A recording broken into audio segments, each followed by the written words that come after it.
Приветствую всех на канале Магия Песка.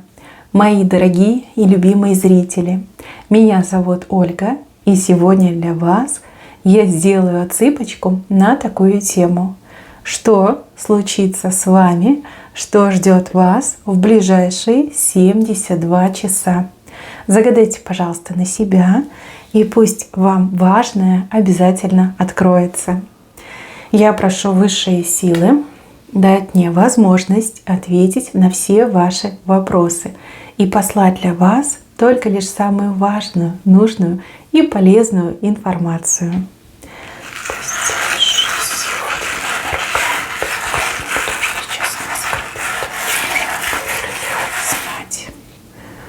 Ух ты, победа вас ждет.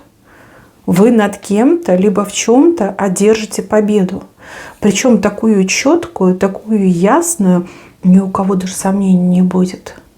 Вам люди аплодируют стоя. Вам ангелы и высшие силы аплодируют стоя. Вот это да, вот это поворот. Ну вы даете, конечно. Вот кто-то растерзанный лежит, а вы корону примеряете. Победа, вы победите.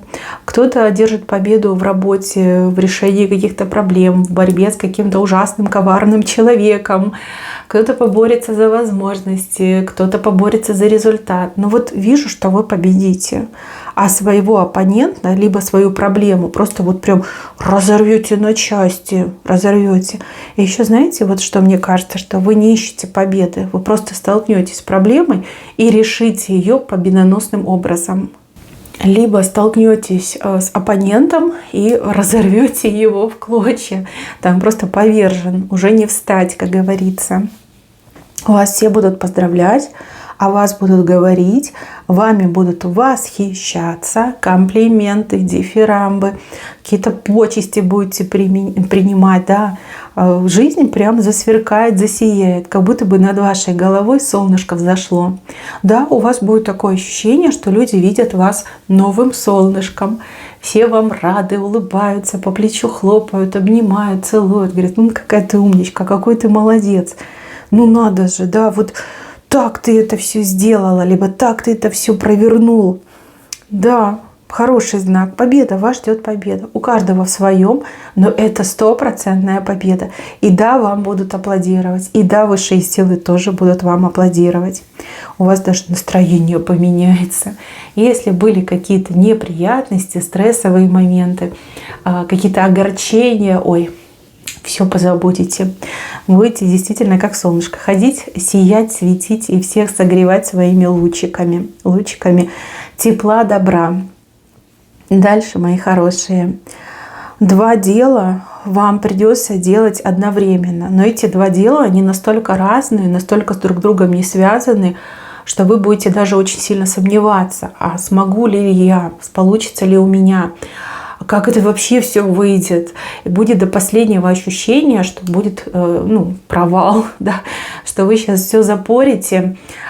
И даже кто-то будет, знаете, каркать под руку вам, что типа зачем ты это делаешь? Ты сейчас все испортишь, бросай, да, не делай. Но вы не остановитесь, у вас как бы времени не хватает, у вас какие-то другие планы, задачи, и вы понимаете, что если сейчас у меня не получится, то уже назад я вернуться не смогу. И несмотря на то, что тяжело и трудно, я вижу, что вы и там справитесь. Справитесь, причем одно дело вы даже как-то раньше закончите от того, что вы сами себе задумали, либо планировали. Ну а с другим делом еще придется потом немножко повозиться. Вот эта вот ворона, которая вам каркает, прям очень сильно будет надеяться на то, что вы ошибетесь и на то, что вы действительно вот неправильно что-то сделаете. Как же она будет разочарована, видя, что вы все сделали. И эта ворона еще как-то на вас обидится, да, за то, что вы не ошиблись.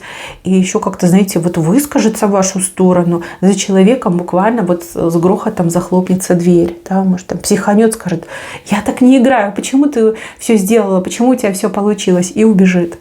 Да, человек вам совершенно не друг, не помощник, а вообще скрытая какая-то вражина мне идет. Ну а вы, конечно, молодец, что 2 дела. Смотрите, и тут победа, и тут 2 дела и сделали. Вот что запланировали, то и сделали. Дальше. Мужчина и женщина. У вас какой-то небольшой спор, но женщина выиграет этот спор. А мужчине ничего не остается, как признать, что женщина была права. Зря, мужчины, вы спорите со своими женщинами. И женщины у вас очень умные, с уникальными способностями, с очень высоким уровнем интеллекта. Да, мужчины, неудобненько получится, но с другой стороны, женщина ведь она дурного не желает, наоборот, она не видит фрагментами, она видит все целиком, да еще и с проекцией на будущее. Поэтому, мужчины, больше не спорьте со своими женщинами, будь то любимая женщина, будь то мама, будь то дочь, не знаю, сестра, будь то женщина-начальник. Соглашайтесь и поверьте, в накладе, в обиде вы точно не останетесь. Вам, как знаете, такой урок судьбы. Вот, да, ты мужчина, ты как бы априори физически сильнее, чем женщина, но ментальность у каждого, она по-своему проигрывается. И бывают люди такие, не богатырши, не богатыри, но при этом ментально очень сильно развиты. Да, женщина окажется права. Спор закончится тем, что мужчина это признает. Дальше, мои хорошие, какого-то ежика показывают. У ежика эти иголки прям дыбом стали. Хочет этот ежик кого-то наколоть очень сильно своими иголками. Но вы против, либо вы, допустим, этого ежика начнете уговаривать, успокаивать, говорить, не надо, это глупый поступок, это может навредить тебе, не надо ни с кем ругаться, не надо никому мстить. Но буквально вы этого ежика заламываете, уговариваете и вот рукой сглаживаете эти иголки. Конечно, задача очень тяжелая, но с другой стороны, вы за этого ежика очень сильно переживаете. Возможно, это какой-то вам родной и близкий человек, который в пылу своих эмоций хочет наломать дров. Вы это видите, и вы просто себя как в жертву приносите. И удар этого ежика, нервы этого ежика берете на себя. Лишь бы этот ежик делов не натворил. Это очень благородно, и это очень тяжело. Но опять же, вы справитесь, мне идет. Ну и где-то все-таки уколет вас этот ежик. Может, на вас сорвется, выскажет что-то громко. Придется послушать, придется потерпеть. Но ежик вам не чужой, ежик вам родной, близкий человек. Дальше, мои хорошие. Я вижу человека рядом с вами, который сманивает вас, либо пытается вас подкупить какими-то громкими обещаниями, какими-то посулами в деньгах. Давай, пойдем, я тебя деньгами обсыплю, я тебе что-то подарю. Но прямо за руки, за ноги вас куда-то тянет. А вам ваша интуиция буквально в ухо кричит, что не иди, не соглашайся, беги от этого человека, беги, куда глаза глядят. Пожалуйста, послушайте свою интуицию. Тот, кто будет вас уговаривать и соблазнять, человек крайне нечистый, крайне такой, знаете, хитрый и с каким-то прям умыслом, и еще и со своей выгодой, со своим интересом. И эти обещания, которые человек вам такие красивые, витиеватые дает, они все абсолютно пустые. За этими обещаниями не золото, а фантики, понимаете? Человеку важно вас на что-то уговорить, либо вами воспользоваться в моменте, а потом раз свое дело сделал, получил, и след простынет. Особенно девушки, если мужчина вас будет куда-то звать, соблазнять, и интуиция будет вам кричать, что беги, надо бежать. Поверьте, надо бежать, потому что это пустые обещания. У мужчины прям на лбу написано хитрец, либо подлец, либо мошенник. Учитесь читать невидимые буквы. Интуиция вам в этом 100% поможет. Дальше, мои хорошие, с правой стороны у вас что-то писать, вы пишете, что-то будете писать, либо составлять какие-то письма, может, приглашения будете писать, может быть, будете какие-то балансы подводить, что-то будете просчитывать, высчитывать. Но вижу, что руками пишете. И вы на это дело потратите очень много времени. Больше, чем возможно, больше, чем хотели, больше, чем рассчитывали. И из-за этой писанины вы можете что-то не успеть, либо что-то вы будете переносить, потому что времени не хватает. Вы думаете, ладно, в следующий раз, либо там завтра, послезавтра. То, что вы пишете, я так понимаю, для вас важно. Но с другой стороны, научитесь выстраивать приоритеты. Вот что важно сделать сейчас, а что я могу сделать попозже. Вот это важно. Приоритеты, график задач, либо понимание, да, вот во что я могу сейчас время вложить, потратить, а что может подождать, да, в лес не убежит, кушать не попросит.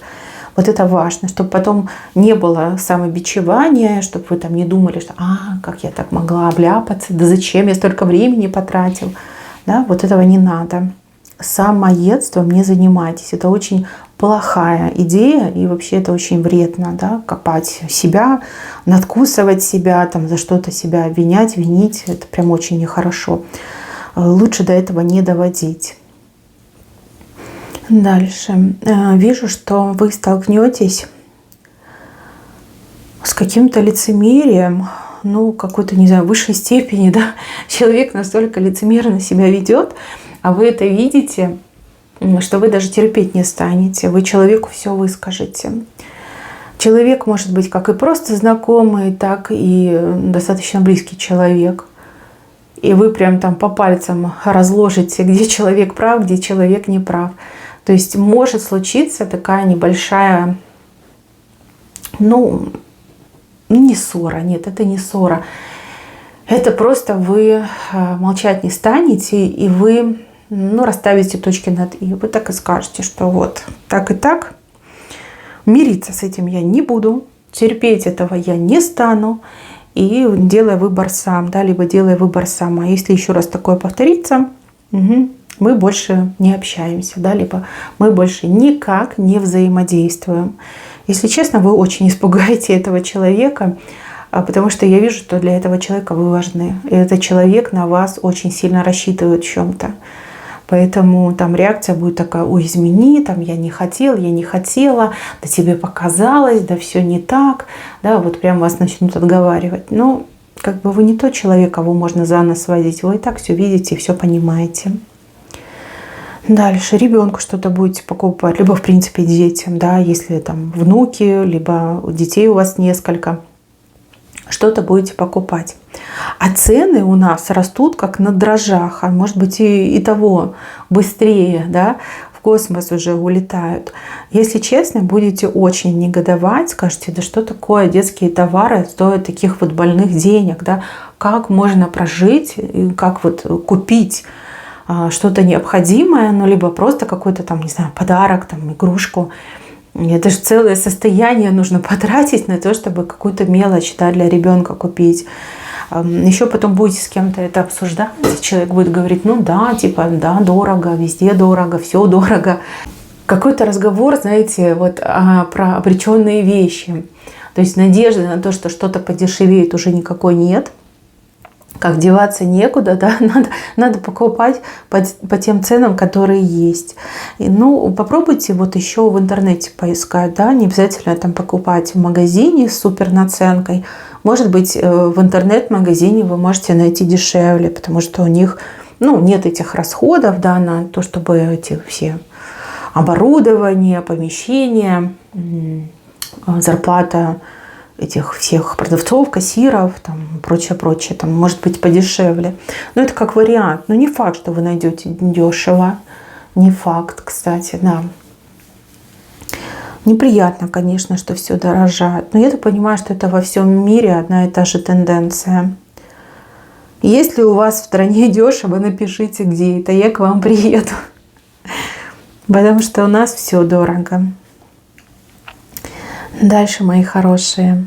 Вижу, что вы в какое-то место попадете, где что-то новое узнаете. Узнаете то, от чего у вас волосы на голове зашевелятся. Вот буквально столкнетесь с какой-то жесткой реальностью, либо с правдой, о которой вы не догадывались. Почему-то вы были уверены в одном, а по факту окажется все по-другому. И вы скажете, да как так? Как такое могло произойти? Вам, конечно, объяснят. Там люди достаточно профессиональные, люди, которые, ну, действительно идут навстречу, да, с вами поговорят, вам все объяснят, но вы, конечно, будете вот в каком-то недоумении, даже в каком-то шоке находиться. Скажете, да что ж такое, да как я могла так перепутать, либо как такое могло произойти. Долго будете об этом думать. Ну, случилось так случилось, да.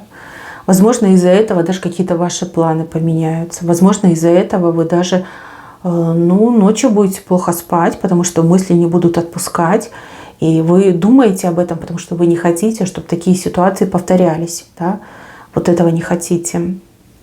Так вообще вы сильный человек, вы умеете смотреть правде в глаза. Но тут, как бы, знаете, вы в заблуждении были. Может быть, кто-то вас в это заблуждение ввел, а может, вы что-то изначально не так поняли, да, из-за этого это заблуждение произошло. Ну, главное, что все выяснится. Дальше. Какая-то лестница странная.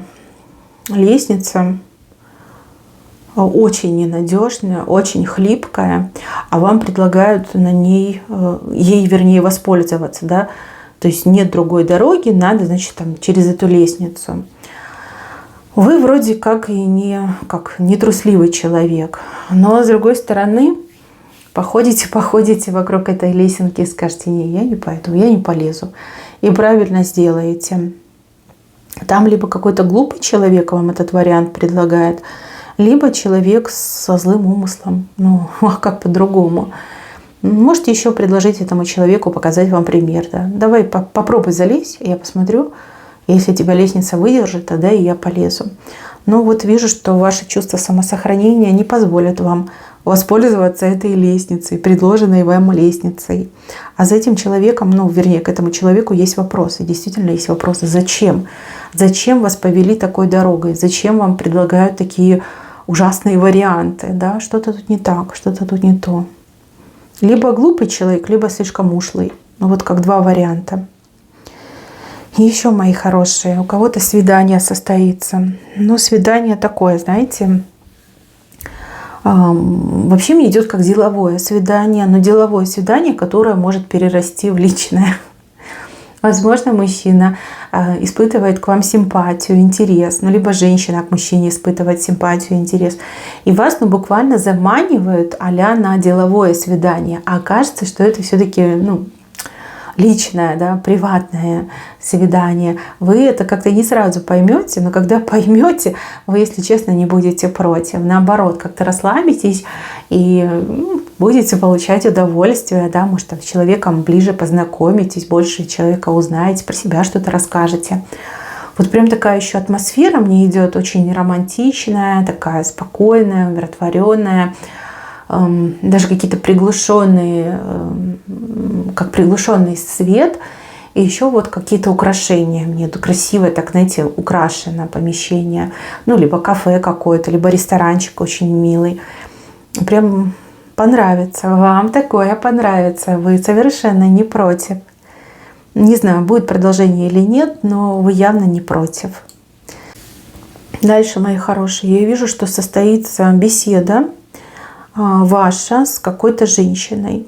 И вы этой женщине буквально глаза открываете на то, что происходит в мире, либо на то, что происходит с ней в ее жизни. То есть человек в каком-то, не знаю, вакууме просидел, в каком-то неведении, в слепом неведении, и тут вы ей открываете глаза. Честно, эта женщина, она там, не знаю, расплачется, скорее всего, либо как-то вот она себя поведет так, что вы немножечко себя некомфортно почувствуете. Но с другой стороны, вы все-таки благородное дело делаете, потому что когда человек живет в неведении, это очень чревато и очень опасно. Вот, правильные вещи вы делаете, и женщина плачет от обиды, скорее всего, да, потому что от нее это было скрыто, либо ей никто не сказал, либо она куда-то, вот знаете, там в личное, например, ушла с головой и не видела реалии того, что происходит. А вы ей буквально вот глаза откроете. И вот этим самым вы ей как-то еще помогаете, вы ее спасаете, даже из какой-то беды вытягиваете. Либо из-за этого беды не случится, еще мне так идет. Конечно, сразу вы это не поймете, вы поймете это со временем, но продолжайте, говорите ей о реалиях, говорите о том, что вы видите, чувствуете, понимаете, о том, что вы знаете. потому что ей эта информация нужна. Нужна для того, чтобы существовать, жить и не попасть в какую-то ужасную беду. Вот, ну, вы ее спасаете, да, извините, но мне идет, что вы спасаете. Дальше показывают какой-то забор, который станет для вас неожиданной такой неприятностью. То есть, может, в прямом смысле слова, там какая-то тропинка, дорожка, маршрут, и вы всегда туда ездили, либо ходили, и там все было свободно и открыто. А тут вы едете, либо приходите, а там забор стоит. И вы, конечно, думаете, ничего себе, вот это да, вот это поворот. Но, с другой стороны, этот запор, он не от людей, а от того, чтобы там что-то плохое не случилось. Да? Может быть, там какая-то дорога плохая, с рытвинами, либо с какими-то ямами. Может быть, там, не знаю кто, нездоровые люди, либо, может быть, там бродячие животные, которые нападают на людей. Может быть, еще что-то, да, вот какая-то зона огорожена мне идет. Это у кого-то отыграется. А у кого-то отыграется забор как препятствие на пути к вашему желанию. И вы тоже расстроитесь, но с другой стороны, я вижу, что этот забор, он на благо вам. То есть, возможно, вам не стоит сейчас думать об этом желании, и, возможно, если желание исполнится, то это не принесет вам никакой радости и удовольствия, а может привлечь какие-то дополнительные проблемы в вашу жизнь.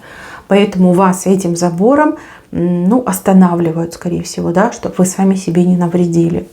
Вот, не ругайтесь, так тому и быть.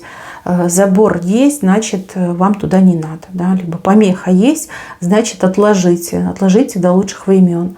Вот, значит, вам пока это тоже, ну, как не суждено исполнить, получить. Никто не хочет навредить, наоборот, хотят помочь.